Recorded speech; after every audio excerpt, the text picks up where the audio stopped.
Real mushrooms are back. Sponsor the podcast. realmushrooms.com/Ben for the highest quality mushrooms on the planet. Now, I say that confidently because I've searched. You guys know that I really care about the quality of everything that goes into my body. I don't want to put things into my body that's anything less than the best, because when I put in something that's low quality, like, hey, I'm going to go buy my vitamins at Costco, like, whoa, hold on a minute. Like the quality of the ingredients matters. You know, vitamin D is not vitamin D, right? Like there's different levels of quality. And oftentimes these low quality supplements are coming with additional things in there, fillers and binders and toxins that your body has to detox, your body has to cleanse. We're trying to do something good for ourselves. We do something great, and instead we're doing something bad.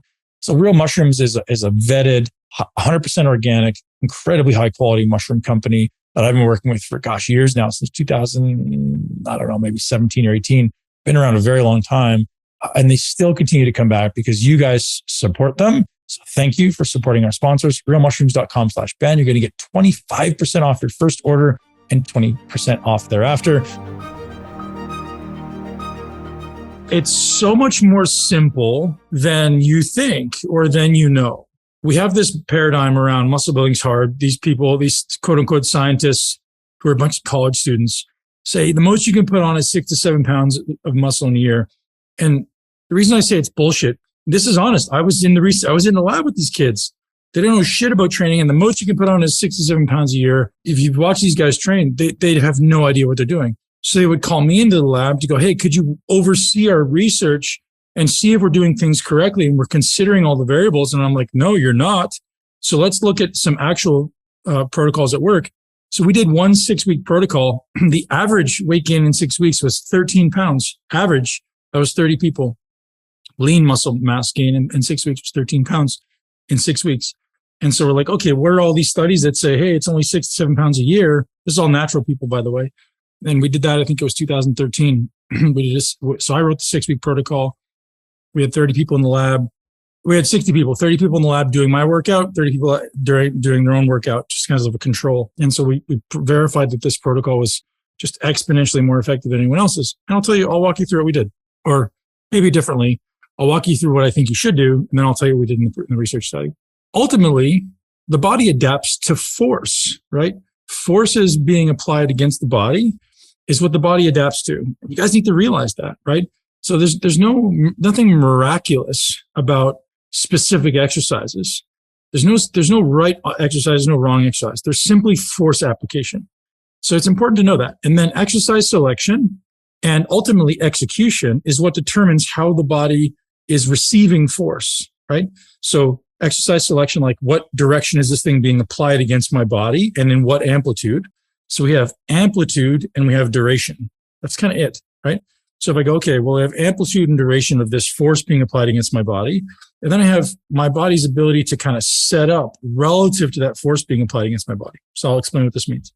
Everyone's mechanically different. Everyone has different length legs, different length torso, different length clavicle, different length arm lengths, different muscle bellies, all these different variations within that. So you have to look at your own structure, your own skeletal system and your own muscular system and say, based on what I have, what exercises are going to put the greatest amount of force against my body?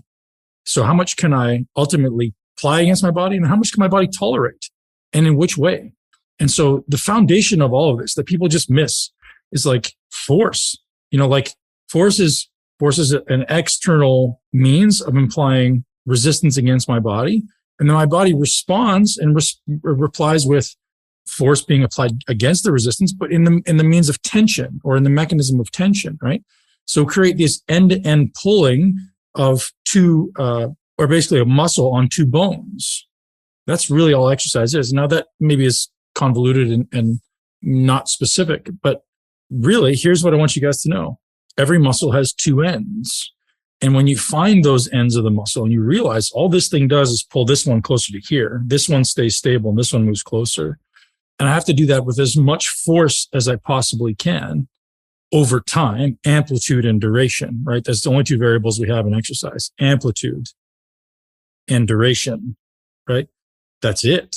If you stop looking at exercise as this bunch of metal that's kind of shaped in different ways in the gym and start looking at everything simply as force being applied against the body and going, well, how do I put the greatest amount of force on a very specific region of my body and ask that very specific region to adapt and ultimately make it as hard as I possibly can, not as easy as I possibly can, right? So you have to overcome hundreds of thousands, if not millions of years of evolutionary programming to keep you alive, to make things really easy. That's what the body's designed to do. The body's designed to make it easy. So you have to go, okay, my body's unconscious desire is to move this thing from point A to point B with the least amount of resistance, the least amount of effort. And I have to say, well, no, I want to do it with the greatest amount of effort, right? So think of that, how that maybe evolutionary requires what? Requires you to be present. So if we say the foundation of everything we do is first doing it well, I have to be aware of how I move as the foundation of everything. And now here's where some people think this breaks down, is you get some people who can go in the gym and sling weights like monkeys and build muscle. And they do, but mechanically they're different, right? So mechanically, some people have really long muscle bellies. Those people will always build muscle faster faster, more. And some people have, specific limb lengths or specific insertions of where the muscles insert on their body that allow them to move weight more effectively. Here's an example. If I want to build big pecs, the further my pec insertion is away from this joint, so this is my shoulder joint right there. I'm pointing at my say called my shoulder joint, clonhumeral joint. And the further that insertion is away from the joint, you guys can imagine, the more leverage that joint or that muscle has in that joint, right? If it's really close to the joint, it's not going to be able to move the joint really well. So someone who has an insertion that's way down here is always going to build pecs more effectively. They're probably going to be a lot stronger, right? So based on your mechanics, you may have a really hard time building pecs. That doesn't mean you can't. It just means you have to be that much more precise, right? So if we start looking at everyone's mechanics, first we look at the skeletal system and we go, okay, well, you got long femurs, you got short femurs, right? You got long arms, you got short arms, that plays in. And then we say, okay, well, where are these muscles actually inserting on those limbs? That plays in. And then the orientation of the muscle plays in relative to what I'm trying to do. So I can sit down in a bench press or lay down in a bench press, use the bar, use progressive resistance on the bar, like most people talk about, progressive overload, progressive resistance, and my chest will grow enormously. If most of you guys would lay down at a bench press and do a bench press, your chest won't grow at all. You get big shoulders, maybe you get big triceps, maybe you get shoulder pain, right? Just on your mechanics, because we're built differently, right? So you can't assume that one exercise works and another one doesn't. You have to go, okay, what works for my body based on principles? So if we think, what principles? Okay, well, how then do I find this insertion and origin of every muscle? Find it, learn it, understand what it is. Pec, insertion, origin, moves. It literally just is an elastic band inside my body that with elastic tension can create motion, right? And then so how do I then put resistance against that motion? That's it. This very complex thing that is exercise at the most base level is literally just moving 2 points further apart and closer together and further apart and closer together. That's it, with resistance. What this requires of you is 1, paying attention to your body. 2, looking for ways to make this really, really simple thing hard and long. Like make it have a high amplitude and a long duration. That's it. And so at its foundation, execution is the core, right?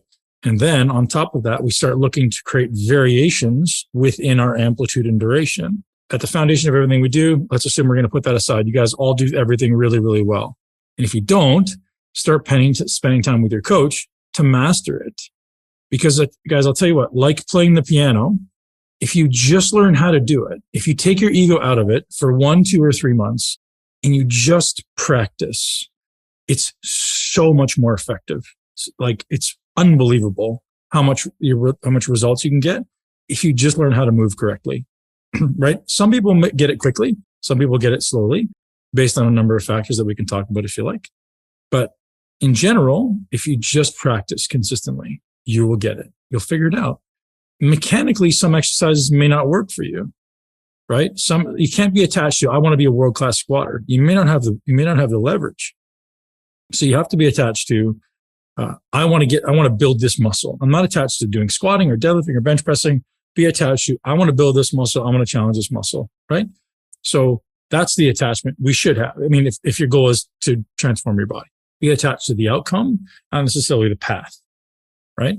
So some people, squatting's out of the question, right? You could squat, but you're never going to be a great squatter. You're never going to get strong through squatting. Let's use a leg press. Let's use a hack squat, right? So if we're attached to building the muscle, we find the best single exercise, one that works really well for you, and you master it.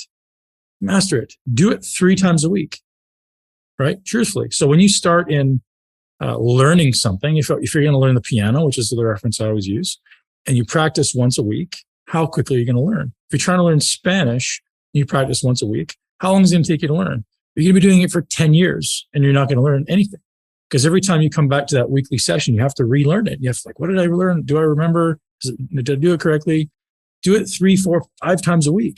Doesn't mean it has to be maximum effort on those days, but it's physical rehearsal. Okay. So first, master what it should look and feel like. Second, practice it often.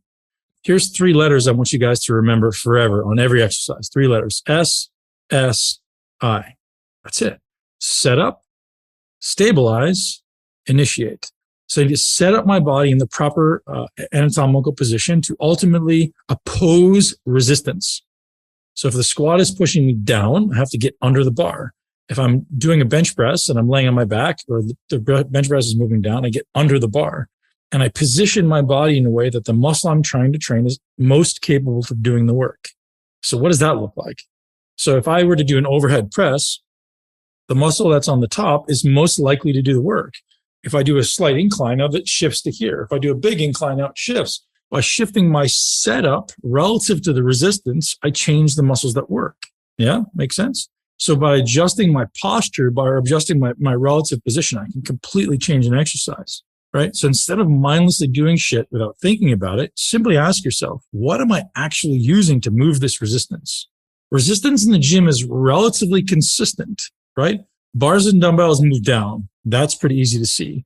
Cables always move in the direction of the cable. So the resistance is, well, if the cables are going in this direction, then I need to know that my body needs to oppose in that direction or this direction or that direction, right? And machines are a guided arc. So just like acknowledge what direction is this force, this external force being applied against my body, and line my body up to, or let's say use the same term, set my body up, set up to allow my body to most effectively oppose it. Then stabilize my body. Why do I want to be stable? Because you can't fire a cannon from a canoe, which is what the great Charles Poliquin said. You need stability to create force. If you're standing on ice, you can't create force. So the more stability you can create, the better.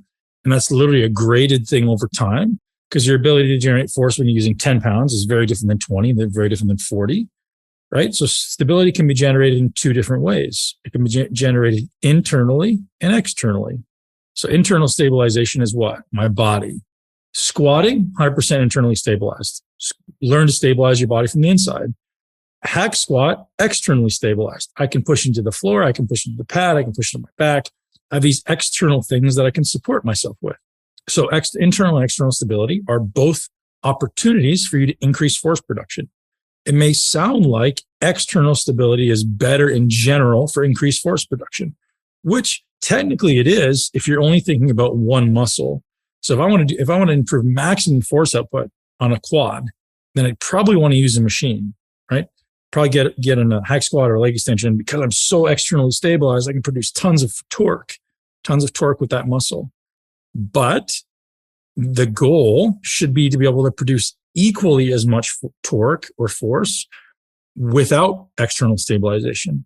So if you want to generate maximum muscle without injury, you have to develop torque equally, right? I shouldn't say equally, in proportion.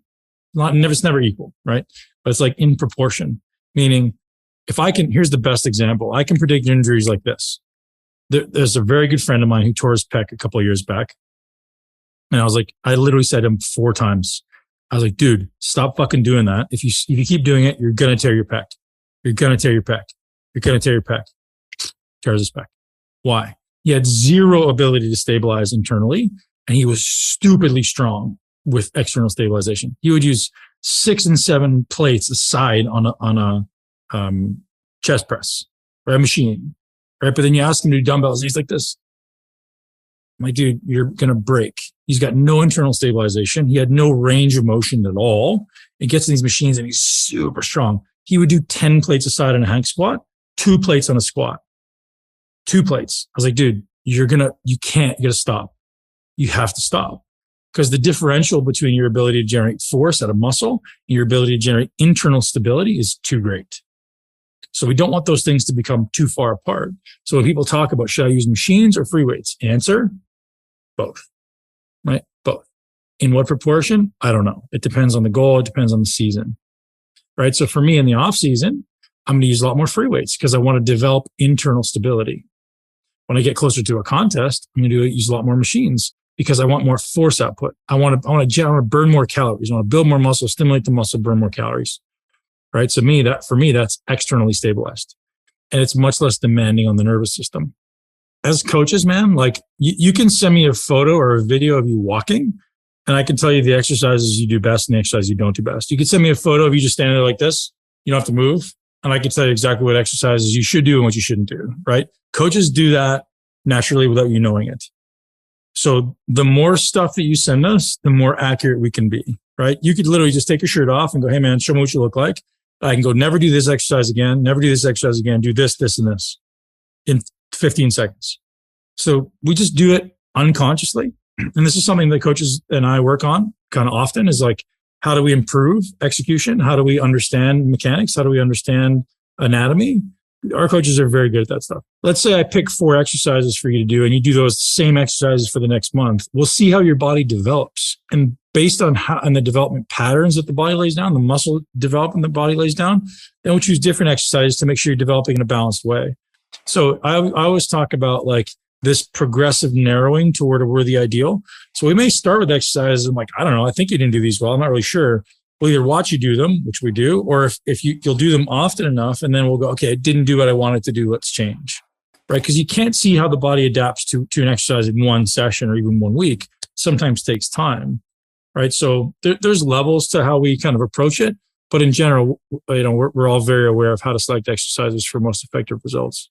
Let's say I pick 4 exercises for you to do, and you do those same exercises for the next month. We'll see how your body develops. And based on the development patterns that the body lays down, the muscle development the body lays down, then we'll choose different exercises to make sure you're developing in a balanced way. So I always talk about like this progressive narrowing toward a worthy ideal. So we may start with exercises. I'm like, I don't know, I think you didn't do these well. I'm not really sure. We'll either watch you do them, which we do, or if you'll do them often enough, and then we'll go, okay, I didn't do what I wanted to do. Let's change. Right? Because you can't see how the body adapts to an exercise in one session or even 1 week. Sometimes takes time, right? So there's levels to how we kind of approach it. But in general, we're all very aware of how to select exercises for most effective results. So we walk back to this process. Like, give yourself 1 to 3 months of diligent focus on like, I just want to move well, right? So how do we start breaking down this concept of moving well? I think I talked about this a couple weeks back. Like, you got to take every joint in your body through its entire excursion. What does that look like? You figure it out. Like, spend 30 minutes every day exploring your body. Like, what does it feel like if I move into this position? And like, do it behind closed doors so you don't feel weird. That's why I took up yoga. Like, I want to feel very, very comfortable with what my body is capable of doing every day. Right. So I'm always doing stuff that's like, stretch this and move that and feel what this feels like. And I'm moving stuff around in ways that is awkward and weird. And sometimes it's my jaw and sometimes it's my face. And like, I'm trying to feel every jaw and every joint in my body. So I understand what it's doing, what it's capable of now. So I can create a reference point of 1 year from now, 10 years from now. And I can see, okay, what's regressing and what's not. Right. And so like, you gotta move every joint through its entire excursion every day. And so realize all of us are fighting compression every day. We're all being compressed by gravity every day. You add weight training on top of that, you're compressing even more. If you're not intentional about unwinding the compression and ultimately lengthening, right, decompressing the body, you're going to get hurt. You're going to get hurt or you're going to get tight. It's just fact of life. So you have to literally be conscious of like unwinding it, going the other direction. Right. So every day, like, there should be an equal amount of time, if not more, depending on your age, spent on lengthening and decompression. And I call it creating space. Create space in your muscles, create space in your joints, right? Create space in your lungs, create space in your abdomen, like just move stuff. What I brought up last week about stretching being more neurological than it is mechanical. So you don't stretch muscles, you don't stretch fascia. It's about desensitizing you to the amount of signal of the nervous system. It's the easiest way to think of it. It's like the nervous system, if it's constantly in one position, let's say it's constantly in this really shortened position, and then you ask it to lengthen, it's going to be like, oh shit, no, I'm not ready to go there, right? I've never gone there in a long time. So there's going to be a huge amount of inhibitory signal. But don't do that. Whereas if you can spend time in that lengthened position often, and the body becomes less sensitive to that inhibitory signal, the body will go, yeah, I can lengthen. So muscle fibers, so if this is the sliding filament, right? We have these like contractile tissues. We'll call it contractile fibers in the body, and they do this. So this is fully lengthened, this is fully shortened. They can stay in this position and just like kind of be half ready, half on, half off, based on the nervous system telling it to be there. And if I tell the nervous system to relax, it goes, but in no time does that change the length of the fascia or even the length of the muscle. It simply allows the muscle to go. The muscle doesn't change length inherently, just these filaments move, if that makes sense. So you guys all know this guy, right? We all have a friend like this, walks around like this, talks a little fast, kind of really tight up into his shoulders. Right. Picture the muscles doing that. Every single muscle in your body is either, chilled out or, right? And anytime it can be variable based on based on the state of your mind and the state of your nervous system. But that doesn't mean that I'm changing the length of the muscle. I'm just changing the excitation of the nervous system. And again, as far as fascia, like you can look that up. You can change the properties of fascia over time, but never in a single session. Like if you guys are having a hard time building a specific body part, and you can apply this principle or this thought process to everything. So the first thing I want you to do, if you're having a hard time building a body part, let's say you're having a hard time building your pecs. First thing I want you to do when you go home, take your shirt off, look at yourself in the mirror and go, okay, become comfortable with what you got, right? I'm going to feel what I got. I'm going to touch my pecs. I'm going to touch the insertion. I'm going to touch the origin. I'm going to go, okay, this thing's laying down along my rib cage. Maybe it's my delt. Maybe it's my pec, whatever. Find the end. That's an end. That's an end. Let's just go like, what would it look like to take it further apart, bring closer together? Take it further apart, bring close together. No resistance. No even conscious attempt to create resistance. First, see what you can do to contract it. Can I contract it from that fully lengthened position? Can I contract it? Can I contract from the fully shortened position? Yep, got it. Can I contract it? Yep, got it. Okay, good. Now, can I start to pose in these positions? Can I start to contract? No resistance. Teach your nervous system how to contract and pose. No resistance, right? If you can't contract with no resistance, you have no business adding resistance to it, right? Teach yourself to contract with no resistance. And it could be micro movements, right? It could be these like 1 millimeter, 1 centimeter, 1 inch type movements. Like I want to be able to be good at contracting it here, here, here, here, and here, right? All the way through the range, all of them. Like don't just get good at one specific part. Everyone likes to get good in the middle of the range because that's where they're strong and they're weak is on the ends. So one thing you guys can train for, which I think is important. So we'll call it somatotyping, right? So we'll call it like body type. So ectomorph, endomorph, mesomorph. That definitely has some merit. Although it's not so cut and dry. You're not one or the other. It's a continuum. So if you guys don't understand, like ectomorph is people who are very skinny in nature, have maybe a hard time putting on muscle and fat. Mesomorph is someone who is pretty muscular, has a hard time putting on fat, but easy time putting on muscle. And an endomorph is someone who has an easy time putting on both. In general, you have an easy time putting on muscle and fat. And everyone's on that continuum, right? And there's a lot of factors there. There's a structural component. There's a hormonal component. There's a muscle fiber component. There's probably a nutrient sensitivity component, right? Some people who are ectomorphic are going to have a better ability to oxidize nutrients than people who are endomorphic. So there's definitely some trading considerations there. I'll give you guys what I know of it. This is a generalization. People who are ectomorphic need to train with very low volume, but high frequency. So very low volume, 30, 40 minute workouts, often train with high frequency. Like I used to train an ectomorphic guy, put a ton of weight on it, train him twice a day. Not every day, but we train like 30 minutes twice a day, probably every other day. Mesomorph, this is conventional bodybuilders, right? Every professional bodybuilder in the world is probably very much mesomorphic. And so where does this paradigm come from? What does every pro bodybuilder in the world do as far as their training frequency? So one body part, one time a week, right? So everyone in everyone who reads magazines goes, hey, Ronnie Coleman did this, or whoever, Dorian Yates did this. He trained this body part once a week, every 7 days, and he got results. He's a fucking pure mesomorph. He could train this body part once every 30 days and build it more than you, right? Build it more than me. So mesomorphs are these people who can train it infrequently and can rest huge amounts of time and then do it again. They grow. So they don't actually break down tissue the same way, right? Mesomorphs tend to hold tissue. They keep the tissue. They don't break it down. So they can train really infrequently.